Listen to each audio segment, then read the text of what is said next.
Monsieur Pierre Gignac, vous êtes le président de la Société d'histoire de Portneuf 1861. Pouvez-vous nous expliquer qu'est-ce que la Société d'histoire? Bon, il faut dire qu'au départ, cet organisme-là avait été créé en 2010. Ça, c'est dans le but d'organiser les fêtes du 150e anniversaire de la Fondation de Portneuf. Donc, à cette époque-là, on avait comme but de planifier et d'organiser les fêtes comme telles. Et puis, comme ça revêtait un côté historique, tout ça s'est fait avec la collaboration de gens. On avait formé un organisme comme tel. Et puis, après les fêtes, nous, on a décidé quand même que l'organisme survivrait à ça. Et puis, même qu'en 2015, pour un peu clarifier la position de l'organisme, on avait ajouté là, justement le fait au nom comme étant la Société d'histoire et du patrimoine, Portneuf 1861, pour vraiment montrer que là, on était orienté comme une société d'histoire comme telle. Là. OK. Et vous, comme président, quelles sont vos responsabilités, votre rôle dans la Société d'histoire et patrimoine de Portneuf 1861? Bon. Comme tout organisme, il se doit d'avoir un conseil d'administration. J'en fais partie en tant que président élu depuis les débuts. Et puis, il faut croire que le travail est bien fait parce qu'on renouvelle mon mandat depuis le temps. Et puis, je le fais aussi parce que j'aime le travail qu'on peut faire. Puis, c'était le but aussi de m'impliquer dans ça parce que j'ai fait beaucoup de recherches sur l'histoire et généalogie de l'endroit, là. Mais c'est surtout en fait, de maintenir tout ça. On fait des communications. Vous avez ici, là, justement, des publications dont j'ai participé. Le premier étant au 10 lieux de Portneuf, dont je suis un co-auteur, il faut le préciser. D'ailleurs, l'autre co-auteur fait partie de notre conseil d'administration aussi. Les deux autres publications sont de mon chef. Là. Il y en a un qui concerne l'ancêtre François Gignac. Et le tout dernier qu'on a fait ce printemps 2020, qui est Christchurch 1842. On a ici à Portneuf, dans le secteur nord, une petite chapelle qui malheureusement a brûlé en 2005. C'était une petite chapelle qui était reliée à la population irlandaise qui avait été installée dans ce coin-là. Et puis ce petit livre-là est le registre civil de la petite chapelle. Et en même temps, on a mis un peu l'historique de la chapelle en question. Et puis, continuer dans la publication, on a ici, depuis 3 ans, on fait un bulletin semestriel et qui est distribué 2 fois, évidemment, par année aux membres. C'est un privilège qu'on donne. C'est papier maintenant encore. Et puis, on fait ça depuis ce temps, ce qui est bien apprécié, entre autres. Mis à part les publications que vous distribuez aux membres, quels sont les autres services qui sont offerts par la Société d'histoire? Bon. Il faut dire que pour alimenter toutes ces publications-là, on part d'archives. Donc, nous autres, depuis qu'on a commencé cet organisme-là, on était déjà d'abord intéressés aux principales archives qu'il peut y avoir, tant du côté généalogique que d'histoire de la place. Et puis, depuis ce temps-là, on a cumulé beaucoup d'informations. Et avec le temps est arrivé un peu comme, même si ça existait, le principe de la numérisation, d'aller chercher des fonds. Beaucoup sont des photos, mais il n'y a pas juste ça. Donc, l'organisme est là pour cumuler et amasser, en fait, des fonds d'archives. Ce qu'on fait, puis ça, c'est variable selon les gens qu'on approche. Certaines personnes ont des fonds de photos, des documents, peu importe, qui nous offrent. Nous, ce qu'on fait, c'est qu'on en fait pour assurer la pérennité, c'est qu'on en fait des copies. Tout est numérisé. La plupart du temps, les gens obtiennent une copie de ce qu'on a fait.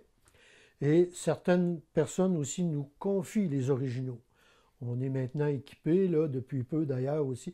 On a une armoire anti-feu, justement, qui est au sous-sol ici, pour les plus précieuses parmi ces archives-là. Là. En fait, l'idée première est de sauvegarder, parce qu'on sait que le papier, ça peut avoir une fin. Et puis, on le sait, dans certains cas, il y a des gens qui, pour qui les photos, ça disait rien. On a connu des histoires un peu malheureuses, là, qui ont des fonds qui ont été carrément jetés. Ça fait que nous, on s'offre justement à ce niveau-là de récupérer tout ça et dans un premier temps, comme je l'ai dit, d'en faire des copies. Ça, c'est bien important à partir des numérisateurs pour justement, pour plus que ça se perde, en fait, ces choses-là. Puis, c'est un peu l'offre qu'on a maintenant, puis je parle au nom de d'autres sociétés d'histoire aussi, et le Centre d'archives aussi qui fait ça depuis des années dans le même but.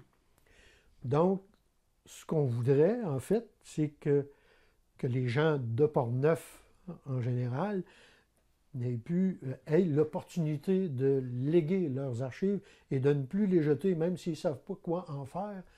Nous, on a l'expertise, je dis nous, encore là, de façon générale, on a acquis une expertise dans ça pour l'identification, trouver les moyens de sauvegarder, etc. Ça, c'est bien important. Puis, l'offre est là actuellement. Puis d'ailleurs, le Centre d'archives est là depuis des années à Deschambault pour ça. Puis maintenant, plusieurs sociétés d'histoire font la même chose que nous. Puis c'est important, au moins d'offrir de façon générale là, une façon d'obtenir puis de gérer tous les archives là, possibles. Vous avez un but, une mission, une vision vraiment similaire à celle du Centre d'archives régional de Portneuf. Pourquoi cette collaboration-là avec le Centre d'archives et la Société d'histoire et patrimoine de Portneuf 1861, pourquoi c'est aussi important et pourquoi l'entretenir? Bon, ben, en fait, comme je vous disais tout à l'heure, parce que c'est différent d'une approche à l'autre, quand on va voir les gens ou que les gens nous approchent, comme je vous disais, lorsqu'on est une société locale, puis on ne se le cache pas, c'est des petites villes, on est connu. On est établi avec le temps des liens de confiance. On a une crédibilité qui s'est faite avec le temps. Donc, les familles qui nous approchent, parce que là, on lègue, dans certains cas, des biens précieux, c'est des souvenirs de famille. On ne veut pas qu'ils périssent, ou on veut en obtenir des copies pour le partage entre eux. Donc, l'idée est la même, c'est que si les gens préfèrent faire affaire avec nous parce qu'ils nous connaissent, on est là pour ça. Dans d'autres cas, les gens ne savent pas vers qui se tourner. Le centre d'archives est là, il couvre toute la région de Portneuf aussi. Donc, mais on le dit encore, le but ultime dans ça, c'est qu'on ne perde plus d'archives. On veut offrir quelque chose de plus général à la population, puis au goût d'un peu tout le monde. Donc, c'est un peu le but, là, c'est d'essayer en tout cas, autant que possible, qu'on ne retrouve plus aux déchets des archives qui, même si les gens n'en savent pas l'importance, nous, on est là pour démontrer que dans certains cas, c'est important. C'est important. Monsieur Gignac, vous êtes le président de la Société d'histoire et patrimoine de Portneuf 1861, mais vous avez été aussi impliqué auprès du Centre d'archives régional de Portneuf. Vous avez donc une très bonne connaissance de cet organisme-là aussi. Quels devraient être les projets d'avenir entre les sociétés d'histoire et le Centre d'archives? Bien, en fait, ça, c'est quelque chose lorsque j'étais là, au Centre d'archives, en tant qu'administrateur, c'est quelque chose que j'envisageais. Le projet ne s'est pas réalisé, mais c'est encore bon d'y penser. En fait, le Centre d'archives étant là depuis des années, ils ont un archiviste agréé qui est là en permanence. Donc, si c'était une question de leadership, il pourrait, à ce moment-là, avoir une espèce de regroupement. Je dis, nous, notre société, on existe quand même depuis une dizaine d'années. Il y a d'autres organismes comme ça, comme je pense celle de Neuville, par exemple, ça fait plus de 20 ans qu'elle existe. Celle de Saint-Basile, de Portneuf, la même chose, existe depuis très longtemps. Il y en a plusieurs qui sont comme ça depuis un certain temps. Là. Ça vaudrait peut-être la peine qu'on regroupe tous ces gens-là pour justement étendre un peu notre filet de capture, là, si on veut, de ces archives-là qui, dans certains cas, comme je le disais, sont perdues. Mais de faire une offre là, qui est plus régionale, plus globale, puis d'aller chercher parce que, comme je vous disais encore, je le répète, les gens qui lèguent les choses sont prudentes. Les gens agissent avec souvent vers qui ils vont aller vers des gens qui connaissent et puis pour s'assurer qu'ils mettent ça entre bonnes mains. Donc, le lien qu'on fait là est bien, bien précieux. Donc, si on avait ce regroupement-là, on étendrait notre capacité, je pense, en tout cas. Ça serait rentable un peu pour tout le monde aussi dans ce cas-là. Là. Quel est l'avantage du Centre d'archives régional de Portneuf de faire affaire avec les plus petites sociétés d'histoire? Bien, je pense que justement la question de personnalité, chaque société d'histoire, c'est des gens, la plupart du temps, qui habitent chaque localité. C'est des gens impliqués dans la localité. Donc, cette tentacule-là que le centre d'archives, qui est un peu anonyme parfois pour certaines régions, là. Donc, si on passait par là, ce lien de confiance-là serait gagnant pour tout le monde, là, dans un sens. Là. Et d'après vous, pourquoi c'est aussi important de promouvoir l'histoire, les souvenirs, la mémoire portneuvoise? Bon, ça, assurément, tous ceux qui aiment ce côté-là, en fait, un peu comme nous, puis les membres des sociétés, c'est un peu, il y en a qui vont dire que c'est de la nostalgie, là, peu importe, c'est un fait. C'est un intérêt pour ça. Mais c'est aussi notre passé. Puis je vais prendre en exemple notre ville, Portneuf, qui a été une ville industrielle très marquante, mais au 19e siècle.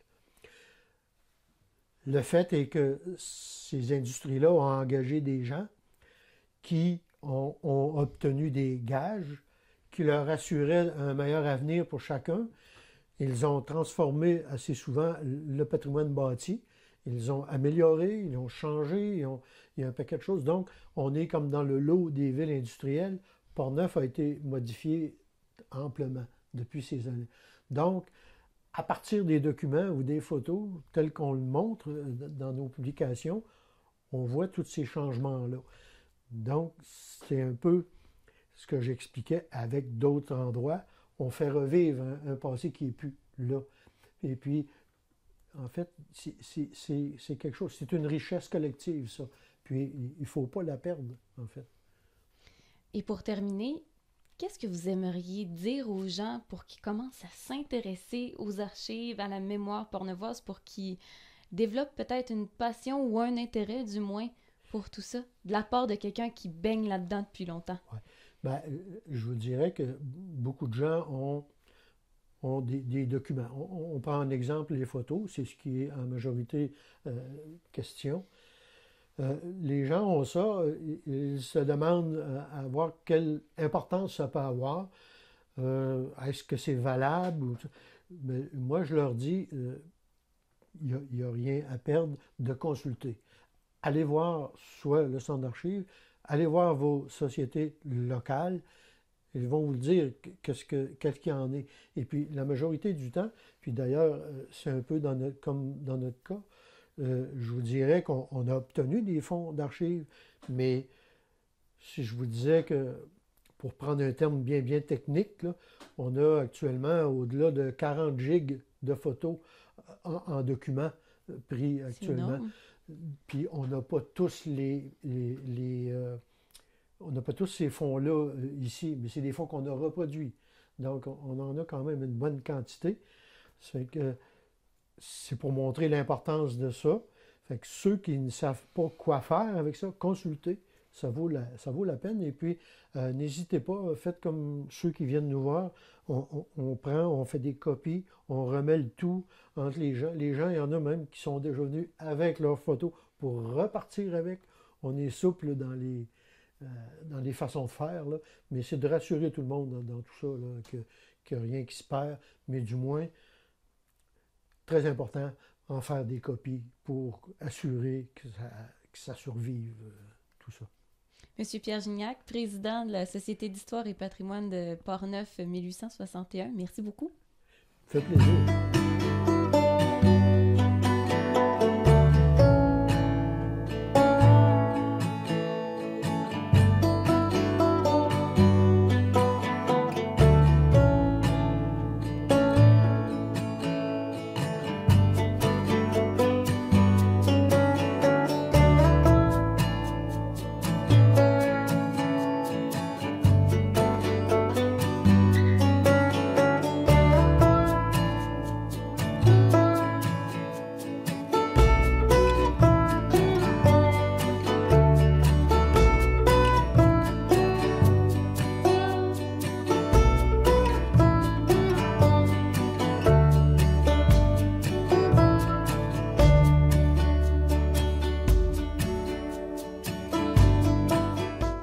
Monsieur Michel Tessier, vous êtes président de la Société d'histoire et de généalogie de Saint-Casimir. Est-ce que vous pouvez me présenter un peu la Société d'histoire? La Société d'histoire, elle a été fondée en 1996 pour préparer les célébrations du 150e anniversaire de la Fondation de Saint-Casimir. Depuis ce temps-là, on a publié 3 fois par année une revue qui s'appelle Le Cageux. Et puis aussi, on a participé à différents événements dans Saint-Casimir. C'est comme la Société d'histoire aussi qui a été un peu le moteur d'allumage pour la préservation du couvent qui est devenu une auberge, du couvent des religieuses, qui est devenu une auberge. Et puis, toutes sortes de projets au fil des années, là. Organiser des célébrations autour du 50e anniversaire de l'école Le Bateau Blanc, où on se trouve présentement. Une visite aussi de l'Association des propriétaires de maisons anciennes du Québec. C'est ça. Le but, en gros, c'est de mettre en valeur notre histoire, qui est une belle histoire. Saint-Casimir, ça a été longtemps la grosse place de la région. Il y avait beaucoup d'industries, il y avait beaucoup de commerces, il y avait beaucoup de menuisiers spécialisés dans les constructions d'églises, de tout ça. Et puis, on a beaucoup de ponts aussi, on a beaucoup de particularités, là, en plus d'être un très beau village, de par sa situation géographique. Fait que, c'est ça, on avait le goût de mettre ça en valeur. Puis, plus qu'on creuse, plus qu'on trouve des affaires, puis plus qu'on trouve des sujets intéressants, puis qu'on a des collaborateurs d'un peu partout. Fait que, je ne sais pas si ça répond à votre question. Ça répond très bien à la question. C'est un peu ça. Le but, concrètement, derrière la création de cette Société d'histoire de Saint-Casimir, c'est de grouper et publier la mémoire de Saint-Casimir. À quel point les gens collaborent à cette mission-là? Bien, il y a des gens qui nous donnent les archives. Mm-hmm. On a pas mal de gens qui sont très intéressés. Il y a des gens qui ont déjà fait partie de l'histoire, de la Société d'histoire, je veux dire, qui continuent de nous alimenter. Il y a des gens aussi qui découvrent Saint-Casimir parce qu'ils font des recherches sur leurs ancêtres, puis leurs ancêtres ont passé par Saint-Casimir.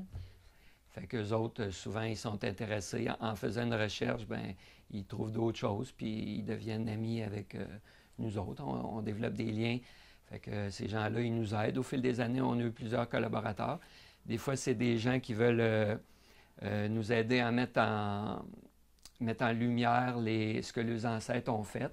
Les gens, ils deviennent membres, fait qu'ils nous donnent une petite contribution annuelle qui est de 25 $. Ça nous permet de continuer à faire nos activités.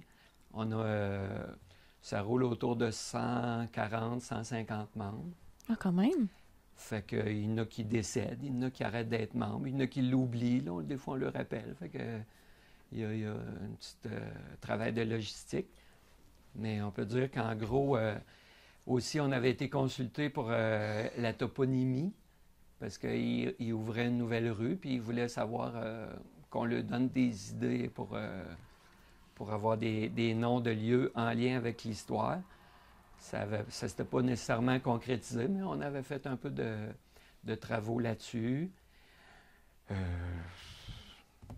En gros, c'est pas mal ça, là. Peut-être qu'il y a d'autres idées qui vont revenir tantôt. Et M. Tessier, comme président, quelles sont vos responsabilités au sein de la Société d'histoire et de généalogie de Saint-Casimir? Bien, mes responsabilités, c'est préparer puis animer les réunions du conseil d'administration. Préparer en collaboration avec les autres membres du conseil d'administration notre assemblée générale annuelle, qui habituellement se tient au mois de juin. L'année passée, exceptionnellement, ça a eu lieu au mois d'août. Et puis cette année, bien, on a décidé de la reporter carrément en raison de la pandémie de COVID-19.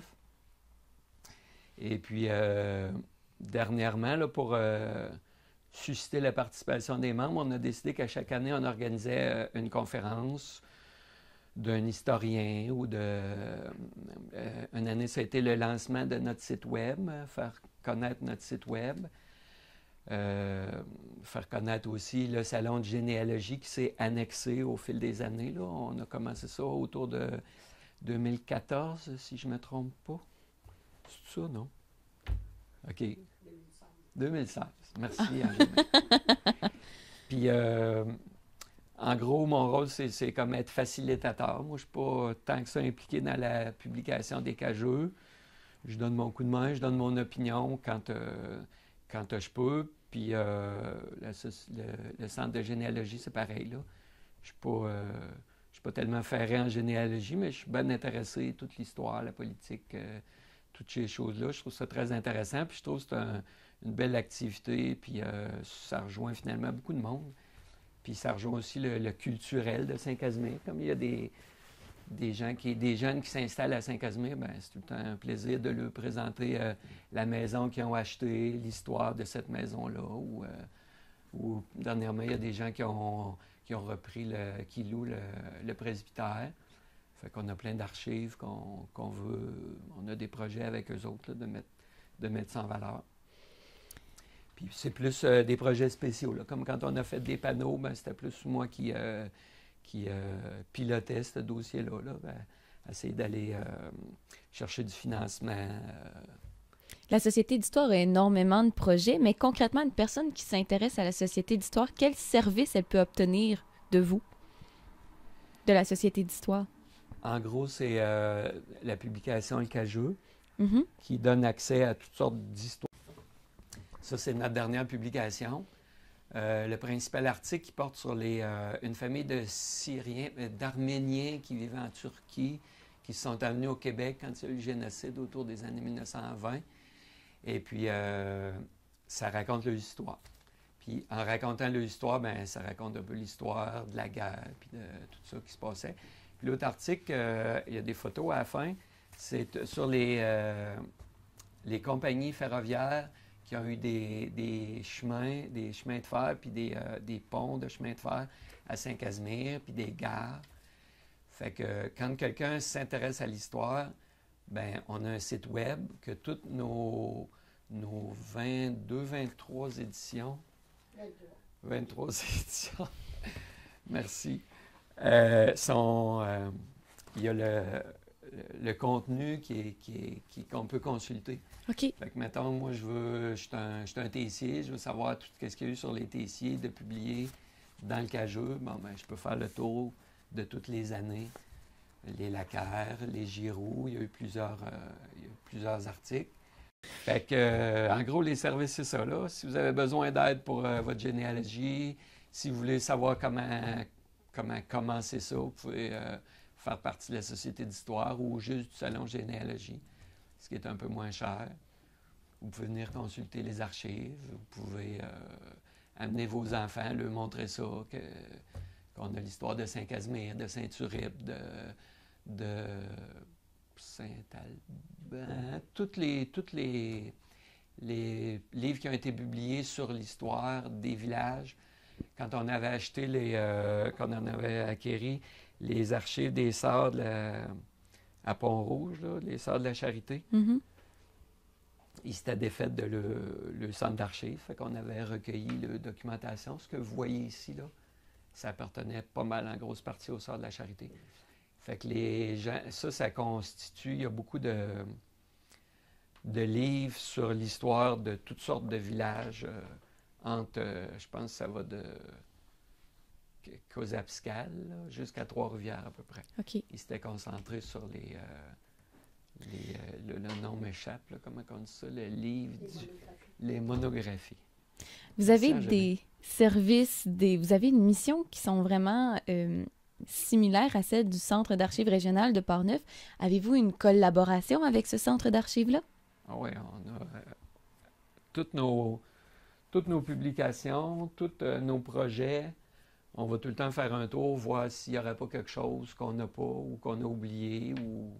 Parce qu'eux autres, ils ont beaucoup d'archives, comme le nom le dit. Et puis, nous autres, on a une partie aussi, mais ça se concentre juste sur Saint-Casimir. Fait que quand on fait l'histoire d'une famille ou d'une industrie, ben ça peut avoir commencé, mettons, à Port-Neuf ou à Saint-Basile pour s'en venir à Saint-Casimir. Fait que pour faire l'histoire au complet, souvent, on va essayer de... Ça va faire partie de tous les endroits où ce qu'on cherche. Et puis, comme il y a un bel exemple aussi, on a construit une année, on a installé des panneaux sur l'histoire de Saint-Casimir. Mhm. En fait, un panneau sur l'histoire de Saint-Casimir, un panneau sur un constructeur, quelqu'un qui avait une forge là, qui fabriquait des outils, qui était un monsieur Trottier, qu'on a une machine qu'il avait fabriquée à côté du couvent, dans le Saint-Casimir. On voulait refaire les pancartes. Fait qu'on a été au centre d'archives, aller chercher des photos, des textes, des renseignements. Aussi, on a toujours un projet de faire l'histoire du cimetière, parce que la première église, c'était, mettons, dans le presbytère, fait que le cimetière était à côté. Là, quand ils ont fait l'autre église, bien là, ils ont déménagé un peu le cimetière. Puis là, quand ils ont agrandi l'église, mais là, ils ont encore redéménagé le cimetière. Fait qu'il y a toute une histoire sur ça, qui étaient les archives de la paroisse qui ont été au centre d'archives, que nous, on n'avait pas recueilli. Fait qu'eux autres, ils nous ont donné accès à plein de choses. Alors, c'est un collaborateur important. Oui,